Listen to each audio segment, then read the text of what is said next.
I thought I was just paying someone to capture the happiest day of my life. Instead, I ended up with photographic proof that the woman I married had already betrayed me. You know those sappy wedding montages people post online? The slow-motion kiss, the laughter, the perfect sunset behind two people in love? That was supposed to be us.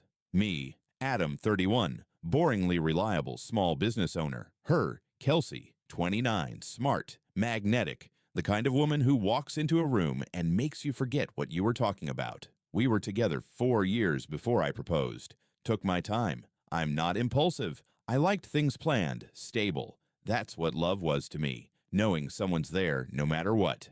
The wedding was small, backyard setup at her parents' place in rural Pennsylvania. A little rustic, a little elegant. String lights, mason jars, a live acoustic band. Nothing fancy, but it felt right. She picked the photographer, said he was a friend of a friend, and gave us a discounted rate. Cool guy, early 30s, quiet, professional. Showed up early, didn't get in anyone's way. Seemed like he cared. Looking back, I should have paid more attention when Kelsey got weird about how long he stuck around after the ceremony, but I didn't. We left for our honeymoon in Maine the next day. 7 days. No phones, no emails, just hiking, seafood, cold wine, and each other. When we got back, the photographer sent us a link to the online album. "I think you're gonna love these," he wrote, "especially the candids." I opened the gallery in bed while Kelsey was brushing her teeth. The first few shots, exactly what I hoped for. My niece throwing petals, my mom wiping a tear, Kelsey walking down the aisle, sunlight glowing behind her. But then I hit frame number 147, and everything changed.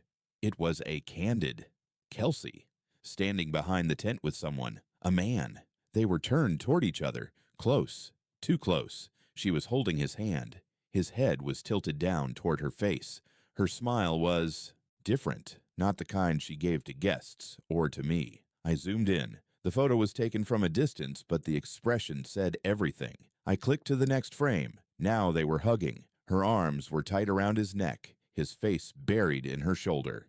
The timestamp on the photo, 10 minutes before our first dance. I stared at the screen, my body locked up, my mind refusing to catch up. She walked out of the bathroom humming, climbed into bed, and kissed my shoulder like nothing was wrong. And I just sat there, looking at proof I couldn't unsee. I didn't say anything that night. I needed to know who he was, and what the hell had been happening before I married her. A hug behind the tent, a glance too long, a smile that didn't belong to me. I told myself it might be innocent until I kept clicking, and each photo shattered that lie. The next morning, while Kelsey was downstairs making coffee, I opened the photo gallery again. There were over 300 pictures. Most were beautiful. She looked stunning. I looked happy. We looked like the couple everyone thought we were, but my eyes weren't on the light or the composition anymore. I was hunting for him. I scrolled back to that moment behind the tent. Frame 147, then 148, then the next. Frame 149. He was turning away now, face partially visible. Sunglasses, short brown hair, tall, lean. Something about the body language felt familiar. Frame 150. Kelsey was brushing something off his lapel, smiling. Close again. Intimate in that way only two people with history can be. I felt sick. When she left for a lunch meeting that afternoon, I pulled up her Instagram and started comparing. There were only a few group photos from the wedding, but I found one from the rehearsal dinner, a big group shot. I zoomed in. There he was, standing 2 people away from her. Tag: Dylan Hartley. Name didn't ring a bell, but his face now matched the guy in the tent. So I clicked the tag. Private account. But his bio said, Creative Director, Philly. Philly, where Kelsey used to live before she moved in with me. That was the thread. And I started pulling. I checked her old posts. Photos from 2 years ago. A Halloween party. She was dressed as Catwoman. He was Batman. Caption: Dynamic duo. I checked the comments. Dylan, best night of my life. Kelsey, should have been a movie. That was a year before she met me. But the way they looked at each other in that photo, that was no one-night fling. And suddenly, a few things clicked. The business trips to Philly last spring. The way she got defensive when I asked who she was texting late one night. How she never really let me meet her old circle from before we met. My stomach dropped. She never let go of him. I didn't want to believe it, not yet. So I did one last thing. I emailed the photographer. Hey man, the photos look great. Quick question though. That guy in the candid with Kelsey behind the tent. Any idea who he is? Friend of the family. He responded 10 minutes later. Yeah, that's Dylan. She asked me not to include too many photos with him. Said it might upset you. Thought it was odd, but didn't ask questions.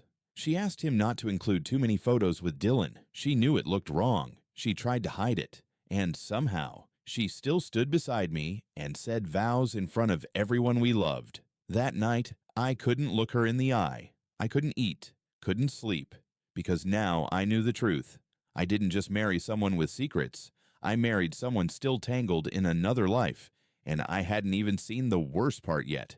I thought I had already seen enough. The secret glances, the hidden hug, the truth she tried to bury in the shadows of our wedding. But the final photos, they were different. These weren't accidents. These were moments she never thought I'd see. I waited until Kelsey fell asleep. She was lying beside me, curled up like always, one hand draped over my chest. If I hadn't known better, I might have believed everything was fine, that she loved me, that there was nothing hiding under the surface of her perfect smile. But now I knew better. At 1:12 a.m., I slipped out of bed and opened my laptop. Back to the gallery. I needed to finish it. I needed to see what else the photographer captured, what she didn't want me to see. I scrolled to the end.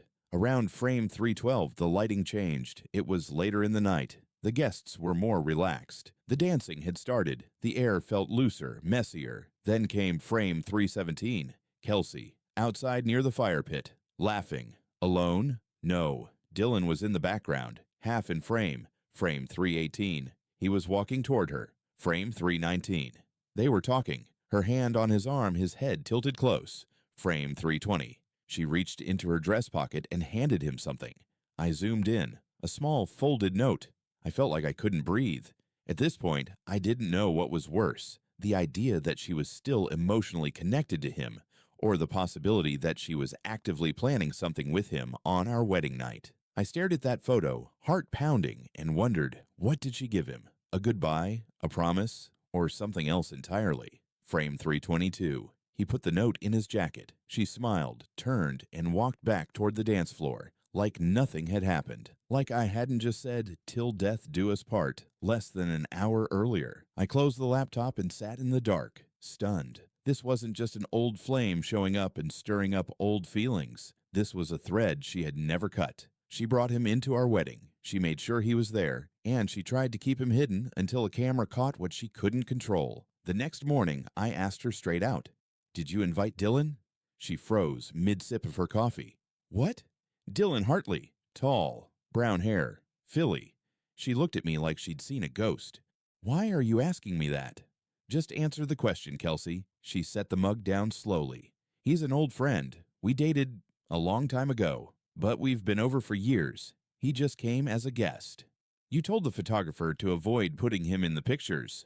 Her mouth opened, but no words came out. I didn't wait. I pulled out my phone, opened the gallery, and showed her the hug behind the tent, the note, everything. And for the first time since I met her, Kelsey had nothing to say. The truth was already unbearable, but the final photo buried any doubt. One single frame, one stolen moment, and I knew I could never unsee it. That was the moment our marriage ended. After I showed her the photos, she just stared. No crying, no shouting, not even an attempt at an excuse. I think she knew there was nothing left to say. I asked once more, "What was in the note?" She stayed silent. I didn't push. I didn't need her to say it anymore, because I already had the answer. I just hadn't seen it yet. 2 days later, I got a follow-up email from the photographer. Subject line, "Bonus shots I forgot to upload." No text, just a second gallery link. At that point, I wasn't even sure why I clicked it. Morbid curiosity, closure, confirmation that I wasn't losing my mind. The folder had only 5 photos, all taken after most of the guests had left. One of them was the final nail, frame 327, the last photo in the entire set. Kelsey, standing at the end of the driveway. She was alone, but not really, because Dylan was there too, facing her, just outside the gate. There was distance between them, but the body language was unmistakable. They weren't done. She was biting her lip. He had his hands in his pockets, shoulders tense. You could see it in their posture, their energy, the weight of everything unsaid, and in her hand. Her phone. She was holding it out, showing him something. Zoomed in. It was blurry, but I could make out one detail. His name on the screen. A new contact photo. A fresh message thread. She was letting him know that their connection wasn't ending. Not after this night. Not because she was married now. I sat in front of my laptop for nearly an hour staring at that frame. Not angry. Not even shocked anymore. Just done. I closed the tab, deleted the entire gallery, and packed a bag. I left the ring on the table. No note. No final conversation. She didn't deserve one. In the weeks that followed, she tried calling, texting, telling me she made a mistake, that nothing happened, that it was just emotional. But let me tell you something. If someone can betray you in the middle of their wedding day, they were never yours to begin with. It's been 8 months. The divorce is nearly finalized. I'm in a new apartment, learning how to breathe again. I go on walks. I see friends. I take photos of sunsets now, not because they mean anything, but because they remind me there's beauty even after endings. And every once in a while, I still think about that final photo, not with pain, with clarity, because no matter how good someone looks holding your hand at the altar, a camera never lies.